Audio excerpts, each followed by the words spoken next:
স্মৰণ কৰাৰ লগে লগে দেৱবাদ্য পৰিৱেশন কৰিব। আই মাতৃসকলে উৰুলিত ধ্বনি কৰিব। আৰু এটি বিশেষ কথা, শ্ৰীমদ ভগৱদ গীতা ঈশ্বৰৰ কথা, ধৰ্মৰ কথা এই কাণেৰে কেতিয়াও স্মৰণ কৰা নাযায়, কাণেৰে শ্ৰৱণ কৰা নাযায়। গতিকে ইয়াক অন্তৰ্মুখী ভাৱনাযুক্ত মনেৰে শ্ৰৱণ কৰিলে জীৱনৰ ৰূপান্তৰ হ'ব, জীৱনৰ কল্যাণ হ'ব, জীৱনৰ পৰিশুদ্ধি হ'ব। গতিকে আমি আশা ৰাখিছোঁ প্ৰত্যেকেই অন্তৰ্মুখী ভাৱনাযুক্ত মনেৰে শ্ৰৱণ কৰিব। ঈশ্বৰৰ কথা এই কাণেৰে শুনা নাযায়। আৰু উদ্যোক্তাসকলক জনাইছোঁ, আমাৰ এই মইনাসকলৰ লগত কোনোবা এজন বয়োজ্যেষ্ঠ বহিলে ভাল হ'ব, কাৰণ এওঁলোকক অকণমান নিয়ন্ত্ৰণ কৰিব লাগিব। আৰু দ্বিতীয়তে পৰিৱেশটো খুব আধ্যাত্ম বা অন্তৰ্মুখী কৰি ৰাখিব লাগিব। এইখিনিকে আপোনালোকক জনাই আমি শ্ৰীমদ ভগৱদ গীতা আৰম্ভ কৰিবৰ কাৰণে আগবাঢ়িছোঁ। গুৰু স্মৰণৰ লগে লগে দবা আৰু শংখবোৰ যি আছে বজাব দেৱবাদ্য, আৰু আই মাতৃসকলে উৰুলিত ধ্বনি কৰিব। 1 মিনিট সময় সকলোৱে মৌনতা অৱলম্বন কৰি মন অন্তৰ্মুখী কৰিব।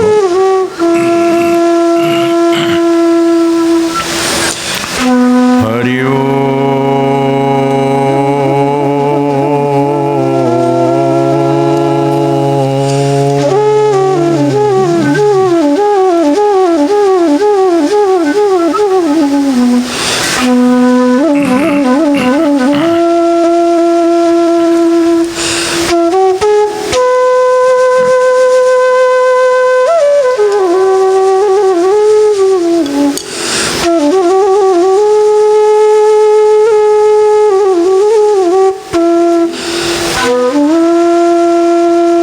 কৃষ্ণ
ঈশ্বৰ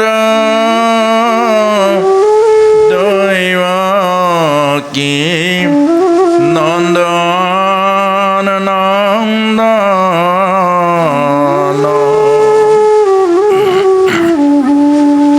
কৃপায়ে ঈশ্বৰে তত্ত্ব কহি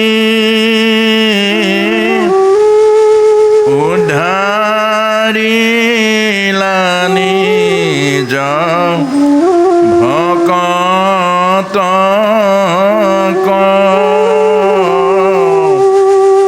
হেন ঈশ্বৰণ শৰণে লৈলো শৰণ হেন ঈশ্বৰণ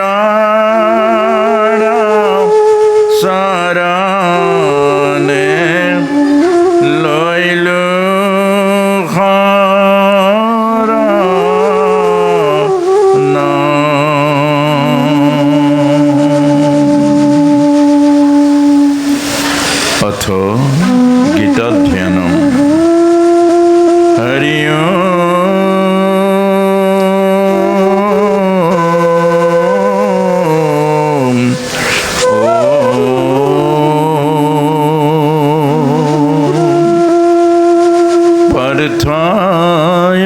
प्रतिबोधितं भगवता नारायणेन स्वयं व्यासेन गथितं पुराणमुनिना मध्ये महाभारते अद्वैतामृतवर्षिणीं भगवतीम् अष्टादशाध्यायिनीम् अम्ब तामनुसन्धामि भगवद्गीते भवेद्देशिनीम् नमस्तुते व्यास विश्वालबुद्धे फुल्लरविन्दया तपज्जनेत्र येन तया भारततैलपूर्णा प्रज्वालित ज्ञानमय प्रदीपः प्रपन्न पारिजाताय स्तोत्रवेत्र कुपानय ज्ञानमुद्राय कृष्णाय गीतामृते दुहे नमः।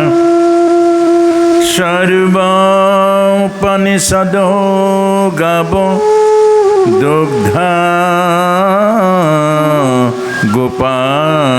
गोपालनन्दनः पार्थ वत्स सुधीर्भोक्ता दुग्धाङ्गी त्वामृतं महति भीष्म द्रोण तथा जयद्रथ जला गन्धर्व नीलोत्पला शैलग्रहवती कृपेण बहनी कर्णेन बेलाकुला अश्वत्थामा विकर्ण घोरा मकर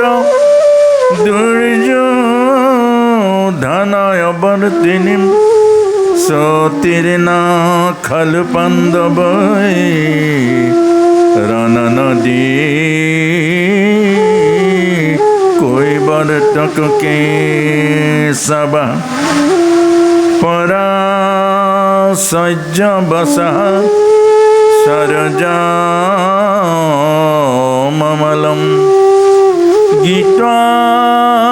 गीतावर्थ गन्धोत्कटं नानाख्यानककेसरं हरिकथा संवदनबोधितं लोके सज्जनसत्पदैरहरः पेप्यामानं मुदः भूयत भारत पंकजं कलिमलां प्रदं श्रीनश्रेवस् मोकं करोति वाचालं पंगुं लङ्घयते गिरिं यत्कृपा तमहं वन्दे परमानन्द माधवम्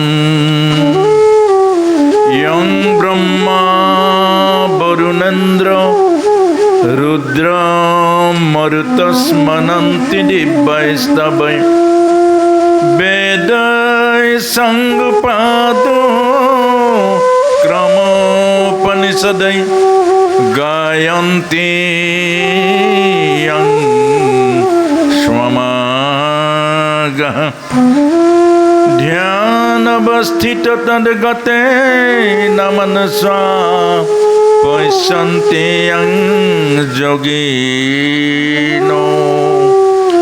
জয়সন্তং না বিদুঃ সুরাসুরগণয় দেবায় তস্मै নমঃ। নারায়ণং নমস্কৃত্যং নরং চৈব নরোত্তমং দেবীং সরস্বতীং ব্যাস ততো জয়মুদীরয়তে।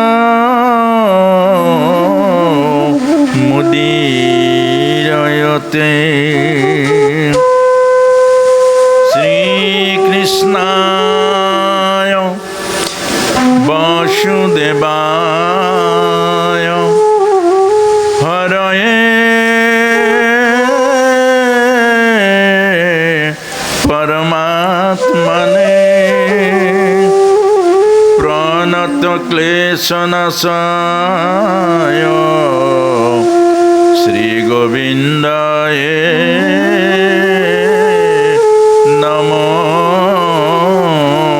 নমঃ। শ্রী গোবিন্দায় নমো নমঃ।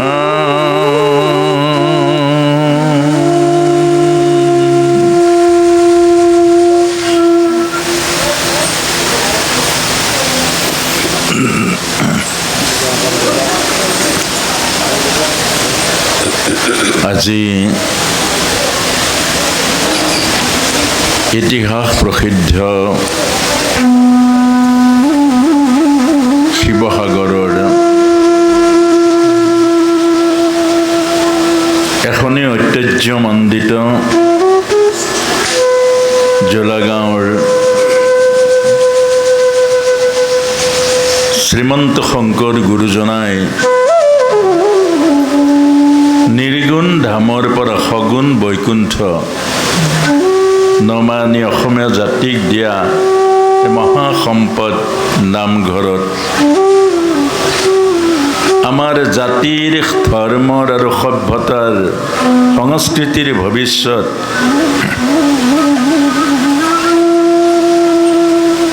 এটি জাতীয় যুৱ সংগঠনে জাতিৰ কল্যাণৰ কাৰণে সমগ্ৰ বৃহত্তৰ শিৱসাগৰ অঞ্চলৰ প্ৰতিঘৰ গৃহস্থী আশ্ৰমীৰ আধ্যাত্মিক সুখ শান্তি আৰু পৰমাৰ্থিক কল্যাণৰ উদ্দেশ্য আগত লৈ ভগৱানৰ একমাত্ৰ মুখ নিশ্চিত শ্ৰীমদ ভগৱদ গীতাৰ দিব্য তত্ত্ব দৰ্শনৰ যি অনুষ্ঠান 4 দিনৰ কাৰণে অনুষ্ঠিত কৰি আজি প্ৰথম দিৱস আৰু এই প্ৰথম দিৱসৰ প্ৰতি অতি তাৎপৰ্যপূৰ্ণ দিন। আজি জগতৰ জীৱৰ পৰম আধ্যাত্মিক কল্যাণকাৰী আধ্যাত্ম জীৱনৰ পথ প্ৰদৰ্শক ভগৱানৰ শাক্তৱ অৱতাৰ ব্যাসদেৱৰ জন্ম আৰু আজিৰ দিনটোকে গুৰু পূৰ্ণিমা ৰূপে সমগ্ৰ ভাৰতেই নহয় বিশ্বই পালন কৰে। শ্ৰদ্ধা আৰু ভক্তিৰ অঞ্জলি যাচে গুৰুৰ চৰণত আৰু আজিৰ এই পৰম পবিত্ৰ দিনটিতে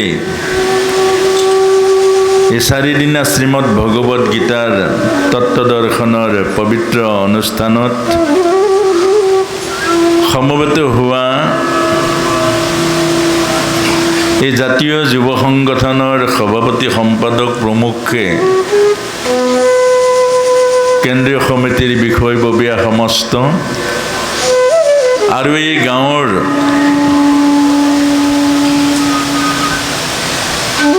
যি এই পবিত্ৰ অনুষ্ঠানটিক যুৱ সমাজখনৰ শুভ ভাৱনাক অন্তৰেৰে হৃদয়েৰে মৰ্যাদা দি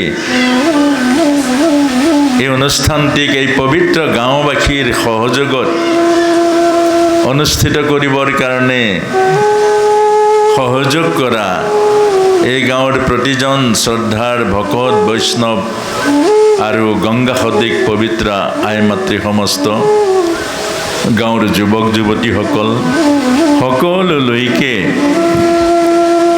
আমি আজ্ঞাপৰ হৈ উপৱেশন কৰা এই পবিত্ৰ তত্ত্ব ব্যাখ্যাৰ আসনৰ পৰা আপোনাক সকলো নৰৰূপী নাৰায়ণৰ পবিত্ৰতম চৰণাৰবিন্দলৈ হৃদয়ৰ পবিত্ৰ ভাৱনাযুক্ত ভক্তিভৰা সেৱা যাচিছোঁ।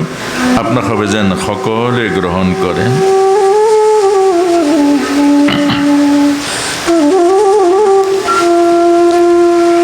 গুৰু ব্ৰহ্মা গুৰু বিষ্ণু গুৰু দেৱ মহেশ্বৰ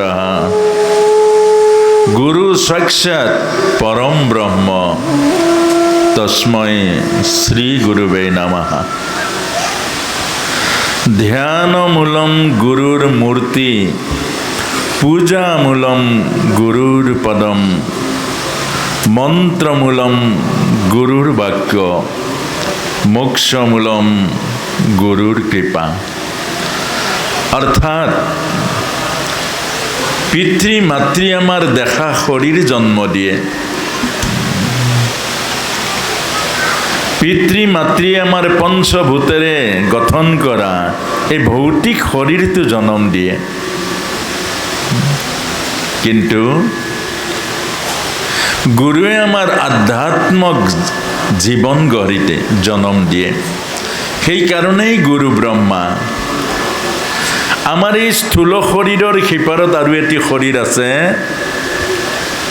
যাক আধ্যাত্ম শৰীৰ বুলি কয়, আৰু এই আধ্যাত্ম শৰীৰটোৱেই গুৰুৱে সৃষ্টিকৰ ব্ৰহ্মাৰূপে জন্ম দিয়ে।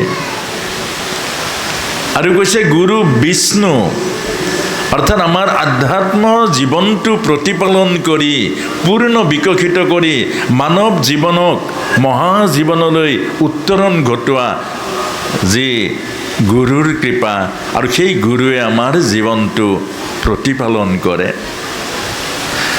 গুৰু দেৱ মহেশ্বৰ, অৰ্থাৎ আমাৰ ভিতৰত যিবোৰ বিকাৰ আছে, আমাৰ ভিতৰত যিবোৰ পাশবিকতা আছে, অবিদ্যা আছে, আৰু এই গুৰুৱেই মহেশ্বৰ ৰূপে শিৱৰূপে আমাৰ ভিতৰত থকা অবিদ্যাবোৰ, আমাৰ ভিতৰত থকা বিকাৰবোৰ নষ্ট কৰে আৰু আমাক জীৱন সুৰক্ষিত কৰে। আৰু সেইকাৰণেই আজিৰ এই মহাপবিত্ৰ দিনটি সমগ্ৰ ভাৰতবৰ্ষৰে নহয় বিশ্বৰ, কাৰণ ভাৰতবৰ্ষ হ'ল বিশ্বগুৰু। অৰ্থাৎ ভাৰতবৰ্ষতে ভগৱানৰ জন্ম, ভাৰতবৰ্ষৰ আধ্যাত্মিক জীৱনৰ জন্ম, আৰু ভাৰতবৰ্ষই হ'ল জগতৰ আধ্যাত্মিক জ্ঞান দিয়া ভাৰতবৰ্ষৰ বিশ্বগুৰু আছিল, আৰু এতিয়াও আছে, আৰু হয়তো ভৱিষ্যতেও থাকিব। আৰু আজি আমি যিখিনি জ্ঞান পাইছোঁ, গীতা ভাগৱত বেদ বেদান্ত উপনিষদ ব্ৰহ্মসূত্ৰ, আৰু এই জ্ঞান কেতিয়াৰ পৰা কেনেদৰে আহিছে এইখিনিকে আজি অমৃত বিন্দু ৰূপে আলোচনা কৰিম। আগতে এই জ্ঞানসমূহ শ্ৰুতিৰূপে আছিলে, তেতিয়া লিখিত ৰূপ নাছিলে। এই জ্ঞানসমূহ শ্ৰুতিৰূপে আছিলে, শ্ৰুতি মানে শুনা, আৰু স্মৃতিৰূপে আছিলে, স্মৃতি মানে হ'ল মনত ৰখা। শুনি শুনি মনত ৰাখে, শুনি শুনি মনত ৰাখে, আৰু সেইকাৰণে উপনিষদ, ভগৱত গীতা মা হ'ল উপনিষদ। অৰ্থাৎ ভগৱত গীতাৰ জ্ঞান ক'ৰ পৰা আহিছে? উপনিষদৰ পৰা। উপনিষদৰ অৰ্থটো হ'ল গুৰুৰ অতি বিশ্বাসী হৈ শ্ৰদ্ধা আৰু ভক্তিৰ আসনত বহি গুৰুৰ অতি অন্তৰংগ হৈ লোৱা জ্ঞানেই হ'ল উপনিষদ। এজন শিষ্যই প্ৰথম গুৰুৰ বিশ্বাসী আৰু প্ৰিয়পাত্ৰ হ'ব লাগিব আৰু গুৰুৰ আত্মাৰ লগত সম্পৰ্কীয় হ'ব লাগিব আৰু তেতিয়াহে উপনিষদৰ জ্ঞান অৰ্থাৎ গীতাৰ জ্ঞান অৰ্থাৎ আত্মা আৰু পৰমাত্মাৰ জ্ঞান হৃদয়ঙ্গম হ'ব জীৱনক ৰূপান্তৰ কৰাৰ সৌভাগ্য লাভ কৰিব আৰু এই যিটো জ্ঞান সেই সময়ত শ্ৰুতি আৰু স্মৃতিৰূপে থকা নিৰ্গুণ জ্ঞান প্ৰায় যুগৰ সন্ধিক্ষণত এদিন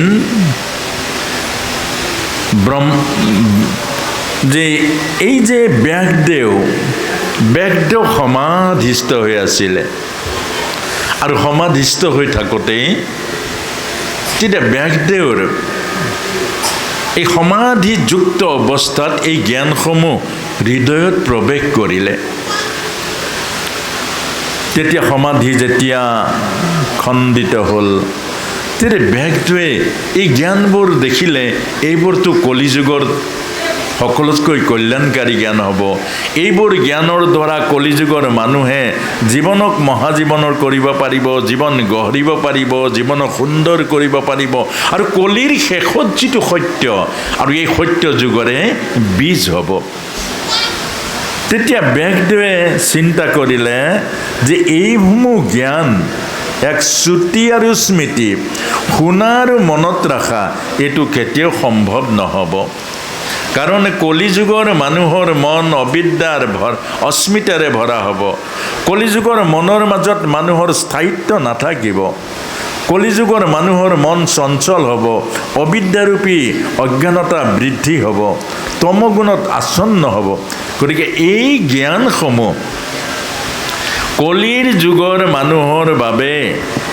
কলি যুগৰ সময়ৰ বাবে কেনেকৈ ধৰি ৰখা যায় গভীৰ চিন্তন কৰি কৰি কৰি ব্যাসদেৱে ভাবিলে যদি মই ঋষিসকলৰ হতুৱাই লিখোঁ মোৰ পিতৃও পৰাশৰ মহাজ্ঞানী কিন্তু এওঁলোকৰ দ্বাৰা যদি মই এই জ্ঞানবোৰ লিখিত ৰূপ দিবলৈ যাওঁ তেতিয়া তেওঁলোকৰ নিজৰ মনৰ কথা ইয়াতে সোমোৱাই দিব খুব ধ্যান দি শুনিব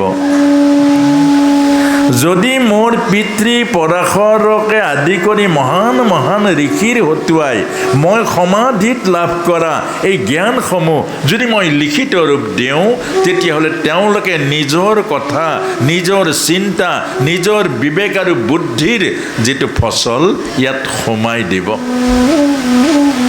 আৰু যাৰ কাৰণে এই জ্ঞানসমূহ নষ্ট হৈ যাব স্থায়িত্ব নহ'ব এই জ্ঞানসমূহে জীৱতৰণ কৰিব নোৱাৰিব এই কাৰণে ব্যাসদেৱে স্মৰণ কৰিলে শিৱ আৰু পাৰ্বতীৰ প্ৰিয় পুত্ৰ গণেশক আৰু গণেশ আহি সন্মুখত হাজিৰ হ'ল ক'লে মোক কিয় স্মৰণ কৰিলা ঋষিবৰ যে মোক এটা কাম কৰি দিব লাগে কি কাম যে মই সমাধিত লাভ কৰা এই জ্ঞানসমূহ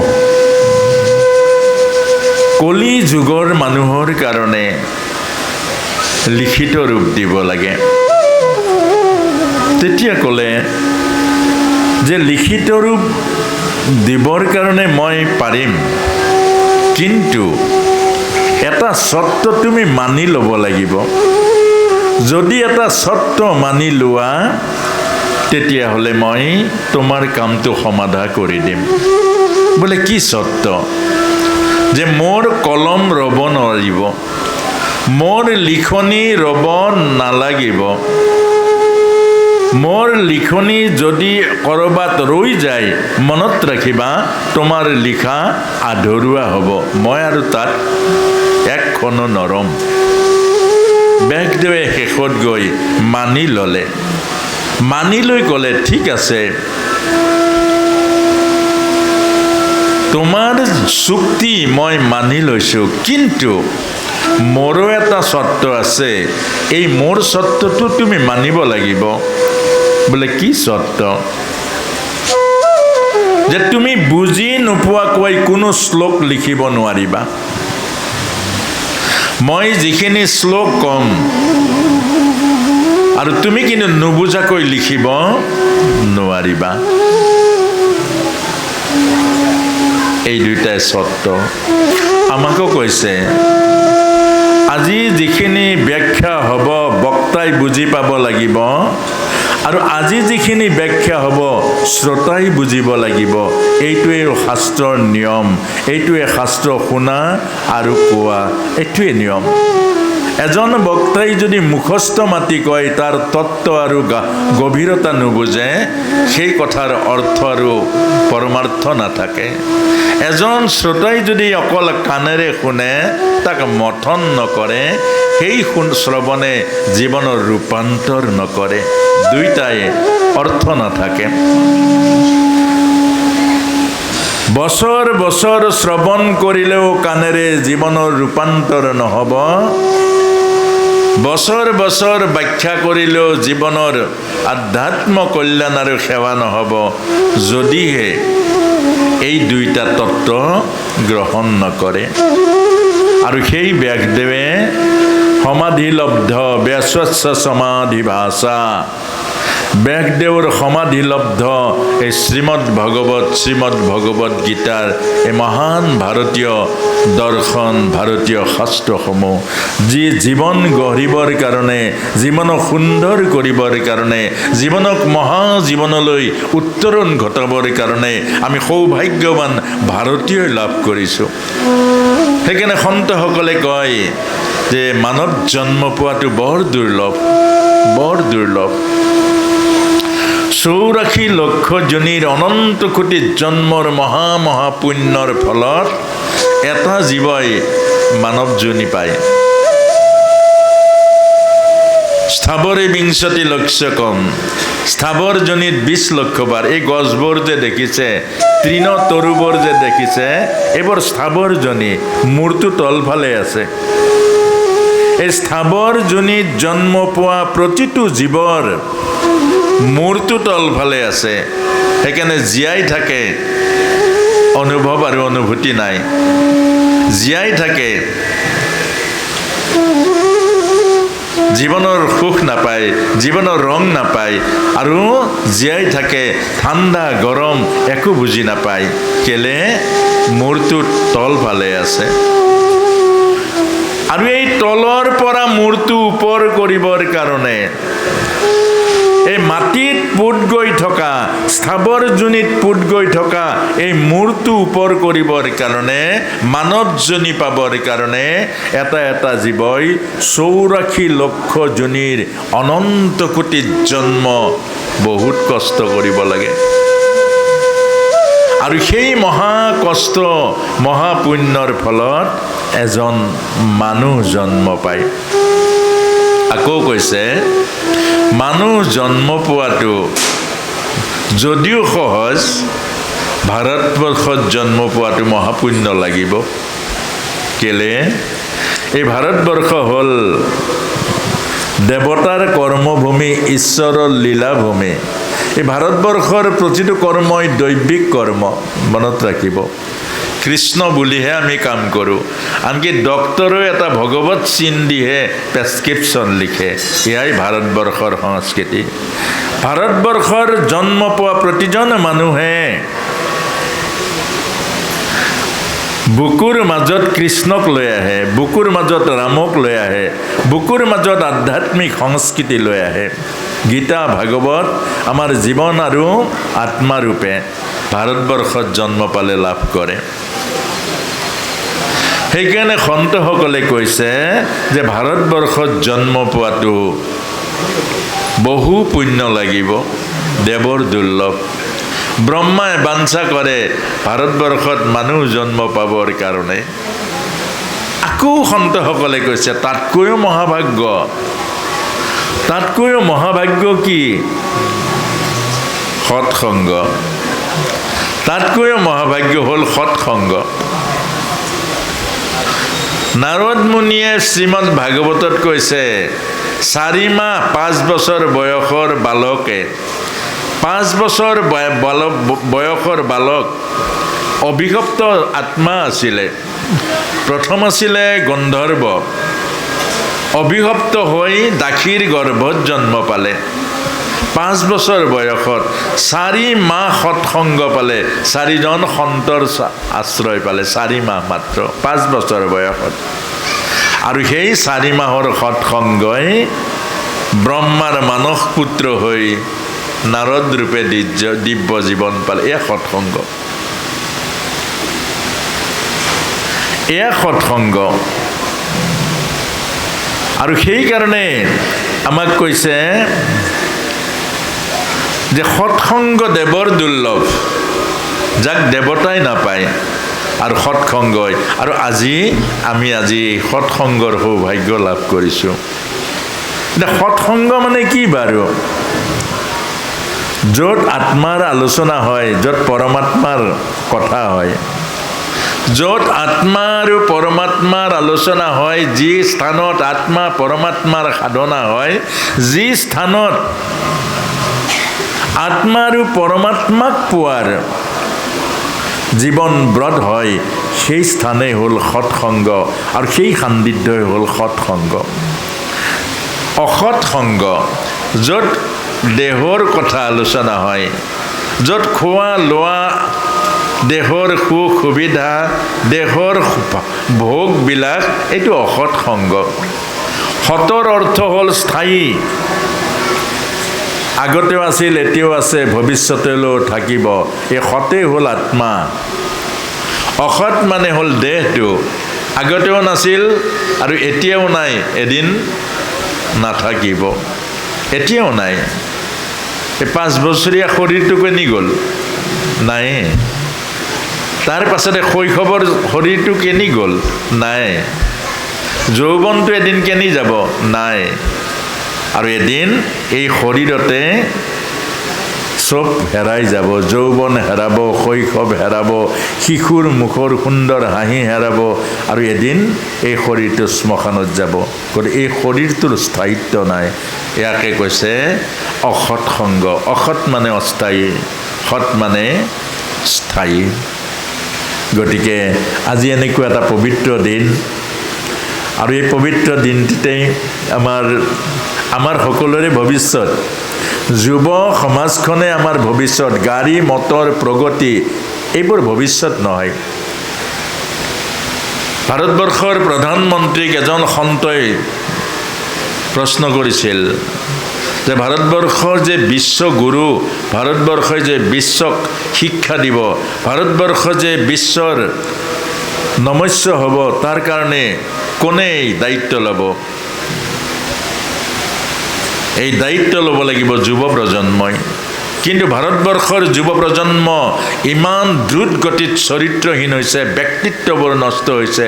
এই চৰিত্ৰহীন আৰু ব্যক্তিত্ব যদি স্খলন হৈ যায়, চৰিত্ৰ আৰু ব্যক্তিত্ব যদি এদিন হেৰাই যায় যুৱ প্ৰজন্মৰ মাজত, তেতিয়া বিশ্বগুৰু কাক লৈ বনাব? কাক লৈ বনাব? নৰেন্দ্ৰ মোদীক এইটোৱেই প্ৰশ্ন কৰিছে। আৰু সেইকাৰণে স্বামী বিবেকানন্দেও সেই কথাটোকে কৈছে, ভাৰতবৰ্ষৰ শক্তি সামৰ্থ্য, ভাৰতবৰ্ষৰ ঐশ্বৰ্য বিভূতিৰ মূল তত্ত্বই হ'ল আমাৰ যুৱ প্ৰজন্ম। আমাৰ যুৱ প্ৰজন্মৰ মাজত যদি চৰিত্ৰ থাকে, ব্যক্তিত্ব থাকে, আধ্যাত্ম থাকে, তেতিয়া মনত ৰাখিব, এজন স্বামী বিবেকানন্দই সমগ্ৰ বিশ্বত তুলি ধৰিছিলে ভাৰতবৰ্ষক, আৰু বিশ্বক পৰিচয় দিছিলে আধ্যাত্মবাদৰ। গতিকে এই কথাটোৱে আজিও আমাৰ এই সৌভাগ্য গুৰু পূৰ্ণিমাৰ দিনতে, আজি যিটো জাতীয় যুৱ সংগঠন, অৰ্থাৎ জাতিৰ শক্তি, জাতিৰ সৌভাগ্য, জাতিৰ সামৰ্থ্য, গতিকে এই জাতিৰ সৌভাগ্য, জাতিৰ শক্তি, জাতিৰ সামৰ্থ্যই যে আধ্যাত্ম জীৱনৰ কাৰণে লালায়িত হয়, আধ্যাত্মিক জীৱন গঢ়িবৰ কাৰণে অন্তত শিৱসাগৰৰ এই পৰম পবিত্ৰ এই জোলা গাঁৱৰ পুণ্য ক্ষেত্ৰতে এইটো বীজ ৰোপণ হৈছে। আৰু এই বীজে দিন হয়তো শিৱসাগৰ নহয়, গোটেই অসমলৈ আজি যুৱ প্ৰজন্ম যদি আধ্যাত্মিকতাৰে ভেটি গঢ়ে, যুৱ প্ৰজন্মই যদি আধ্যাত্মিক জীৱনৰ চৰিত্ৰবান ব্যক্তিত্ববান ৰূপে অৰ্জুনৰ নিচিনা এনেকুৱা চৰিত্ৰবান হয় পূৰ্ণ মানুহ হয় তেতিয়াহ'লে কুৰুক্ষেত্ৰৰূপী মহামহাযুদ্ধৰ মহামহাযোদ্ধা ই পতন হৈ যাব। গতিকে এই কথাটোকে আমি সৌভাগ্যৰূপে লাভ কৰি আমি শ্ৰীমদ ভগৱত গীতাৰ মাজলৈ যাম আৰু সকলোকে পুনৰ অন্তৰ্মুখী ভাৱনাযুক্ত মনেৰে শুনিব। আৰু যদি প্ৰশ্ন থাকে বাহিৰা প্ৰশ্ন নকৰিব। আমাৰ এই 4 দিন অকল গীতা আৰু জীৱনৰ হ'ব। গতিকে জীৱনৰ লগত যিটো গীতাৰ অমিল পায়, যে গীতাৰ লগত জীৱনৰ যিটো ব্যাখ্যা অমিল হৈ যায়, সেইটোকে কাগজত লিখি নিশ্চয় প্ৰশ্ন আহিব। মুখেৰে ক'লে হয়তো পৰিৱেশটো এই ধাৰাটো বেলেগ ফালে গুচি যাব পাৰে, কাগজত লিখি আনিব। এই 4 দিন আমি ভগৱত গীতা নহয় শ্ৰীমদ ভগৱানৰ লগত থাকিম আৰু ভগৱত গীতা নহয় আমাৰ জীৱনৰ যিটো আধ্যাত্ম জ্ঞান, জীৱনৰ যিটো প্ৰশ্ন, জীৱনৰ যিটো বিচাৰ, এই সকলৰ লগত আমি থাকিম। আৰু এই 4 দিনে হ'ব আমাৰ মানৱ জন্মৰ সৰ্বোত্তম দিন।